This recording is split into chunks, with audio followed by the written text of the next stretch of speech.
and this is very personal and I think I've never ever disclosed this to anyone,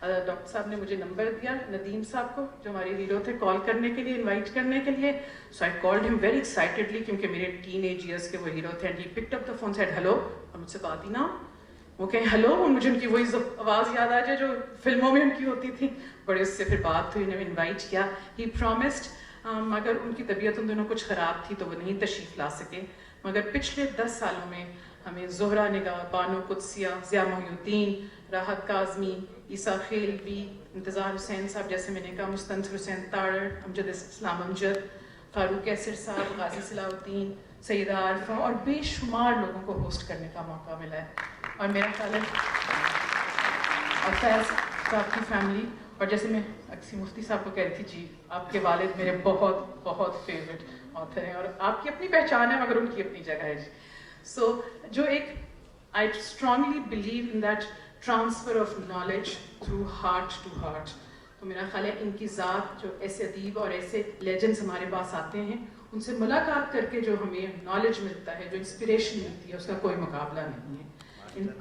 اور یہ سب plate form possible نہیں تھا doctor Asghar Nadeem سید, doctor Shiba عالم, توشیبہ سرور اور نازیہ نوید کی تعاون کے بغیر. So lots and lots of appreciation for all these four people.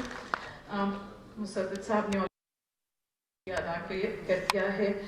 آپ سب کا بہت شکریہ جو ہر سال تشریف لاتے ہیں, ہمیں اپنی انکریجمنٹ اور حوصلہ افزائی سے حوصلہ بندھاتے ہیں کہ آگے جائیں گے اور آگے جائیں.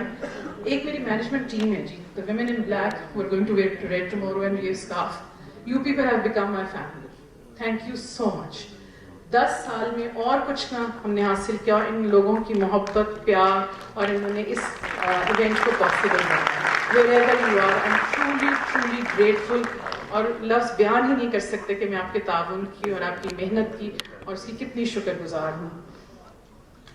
اب جو اسٹوڈنٹس آئے ہوئے ہیں ان کے لیے یہ چیز جب ہم نے اسٹارٹ کی تھی, میں اور مسدد بھائی, ہم پراؤڈ فیصل آبادی ہیں, born and bred here. So this is what we do for our city. اس شہر کے نام جو ہماری آئیڈینٹی ہے, جو ہماری پہچان ہے, جو ہماری اسٹرینتھ ہے. جیسے ابھی نورالہدیٰ شاہ صاحبہ نے کہا ہماری زمین ہے, ہمارا ون ہے. میرا خیال ہے ہم نے اپنے حصے کا کام کچھ کرنے کی کوشش کی ہے. ہم یہ we are passing on the baton to you, to the younger generation. I hope آپ بھی اس میں contribute کر سکیں, اگلے بہت سارے سالوں میں ایسے بہت سارے ایونٹس کر سکیں جہاں اپنی کلچر کو, اپنی تہذیب کو پروموٹ کر سکیں, ریکگنائز کر سکیں, اکنالج کر لیں. اور جتنی اسٹرانگ روٹس ہماری اس شہر سے, اس ملک سے رہیں گی, اتنی اسٹرانگ ہماری اپنی آئیڈینٹی ہوگی. آپ جہاں بھی رہیں, ضروری نہیں ہے کہ آپ فیصل آباد میں رہیں, آپ جہاں بھی رہیں, پلیز بھولیے مت کہ آپ کا تعلق اس شہر سے بہت بہت مضبوط ہونا چاہیے.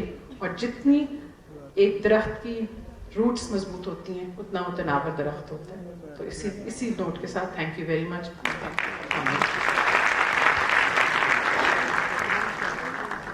بہت شکریہ سارہ حیات. ہمارے افتتاحی تقریب کا اسی کے ساتھ اختتام ہوتا ہے, لیکن ساتھ ہی ہمارا جو پہلا سیشن ہے آج کے دن کا, جو کہ کتابوں کی رونمائی ہے, میں اس کے لیے سب سے پہلے گزارش کروں گی جناب ناصر عباس نیر صاحب کو. یہ آپ نے اور میں نے بنائی تھی, ہمارے مزدوروں نے بنائی تھی, ہمارے دستکاروں نے بنائی تھی. اور جب پاکستان بنا تھا تو یہ سب دستکار زندہ تھے. یہ ملتان میں بیٹھے تھے, یہ لاہور میں بیٹھے تھے. ان کو طریقہ آتا تھا شیش محل بنانے کا, ان کو طریقہ آتا تھا فریسکو کرنے کا. آپ کو حیرت ہوگی کہ مغل آرکیٹیکچر میں 36 فنون ہیں, 36. میں کون سا فن آپ کو گناؤں. برک لیں, آپ کو پتا ہے کہ ہمارے میسنز جو ہیں وہ 100 طریقے سے اینٹ لگاتے ہیں. جائیں لاہور کا نیچے کا فلور دیکھیں, آج گھر میں میسن لے آئے, اس کو 1 یا 2 طریقے سے اینٹ لگانی نہیں آتی, اس کو تو تاکچہ بنانا نہیں آتا. آپ اسے کہیں یہاں ایک مجھے نیش بنا دیں, میں نے دیا رکھنا ہے, وہ نہیں بنا سکے گا. فریسکو, سٹکو جس کو گنج کا کام کہتے ہیں,